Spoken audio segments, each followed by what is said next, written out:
second appearance for that music show on the other side, I met up with indie glam frontrunners Menswear. Having just got them out of their hotel beds, it wasn't hard to coax them straight back in and snuggled up close to get the gossip on Glastonbury, life on the road, and last but not least, the hype. Now, do you get nervous before doing something like Top of the Pops? I mean, do you have any sort of rituals or any sort of band games that you like to do before performing? I mean, is it that sort of American thing in the middle, the American football game, hey? Or is it with you lot sort of like, you know, brushing away the hairs on the jackets or straightening the ties? We sort of played a game of going to the bar. I mean, I guess it was a historic performance in its own way, wasn't it? Because, you know, no one had really heard of you. In fact, had the record been released? No, it was the first time in Top of the Pops history that a band had ever been on Top of the Pops without a single out, which is quite good. Why do you think they chose you? I don't know. I thought it was good, I suppose. So what's kind of going through your minds now, you know, second time round? You blasé? Oh, we're season pros now. we're stadium rock monsters now. Now, you're currently out on the road, aren't you? What's Menswear like on tour? I mean, is it, you know, those old sort of rock and roll antics, throwing TVs out of rooms, being sick in corridors, not going to bed? The last tour was more like this tour. We're all getting over Glastonbury still.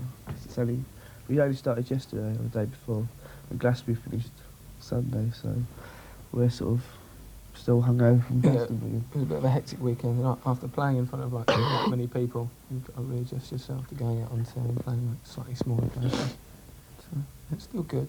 What was it like backstage for you guys? Were you there for the whole weekend? More or less.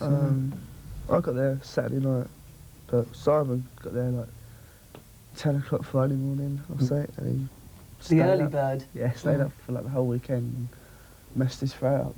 Yeah. Cool, met lots of really cool people. Like who? We're hanging out with Robbie from Take That, which is brilliant. He's really sound geezer. Festivals are sort of associated with debauchery, and I think, you know, you said a little bit earlier on, Chris, that you're just coming into land right now. Yeah. I mean, how out of it did you lot get over the weekend? We got drunk, I could say. Really drunk, yeah. It's all a bit of a blur, isn't it? Did anybody embarrass themselves that maybe others reminded them about the following morning? Oh, we always embarrassed. Yeah, it was a bit ourselves. standard. We always like talk complete rubbish to anybody. Yeah. We all end up telling each other how much we love each other and then falling over. We bond a lot when we get there. I mean, there's been lots of debate about the band on the programme over the past month on The Beat. I mean, we had the guy who runs your label, Howard Goff, on the programme about 3 weeks ago. The video was reviewed a couple of weeks ago. I mean, how's it been the last sort of like, you know, couple of months? I mean, having to sort of like live up to this, you know, the most hyped band in the UK.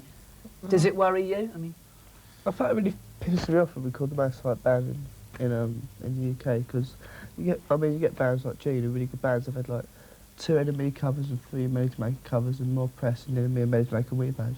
The hype thing's strange because, you know, we didn't set out to like create hype. The press and sort of the media seized upon it.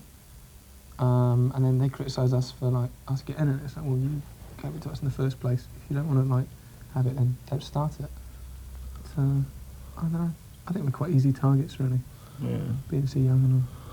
do you feel that you've got a lot to prove now? I mean, you know, do you think people have probably sort of got this perception of you as a bunch of chancers? So a lot of people come out wanting to hate us, so it's hard. It starts off hard for us straight away at a gig, but I think we're winning people over slowly. We got mobbed yesterday. Yeah, we got mobbed yesterday.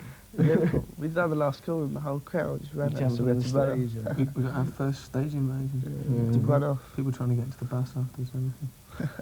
What's the biggest fallacy about Menswear at the moment, then, that you think, you know, is being sort of perpetrated? Oh God, how many standards of them? There's rumours that we were like, we were invented by a record company. Yeah. There's a rumour that we were manufactured by Bill Drummond of the KLF as a sort of token pop joke. You know, and all sorts of stuff. All true. All true, all of it, absolutely true. Yeah.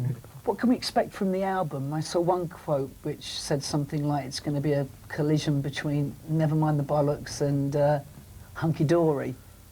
Yeah. Yeah, I think I said that.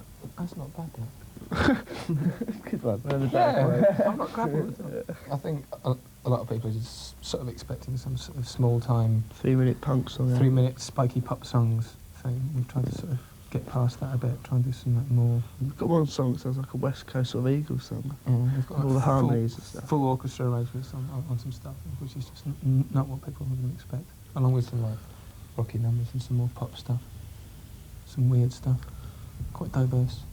Be good. Slowly shifting, gently drifting in your arms. I'm quietly breathing, silent dreaming, thinking, learning, hoping for a better journey, understanding what I'm planning. You're so blind, you flounder, drowning. Breathe deeper, daydreamer.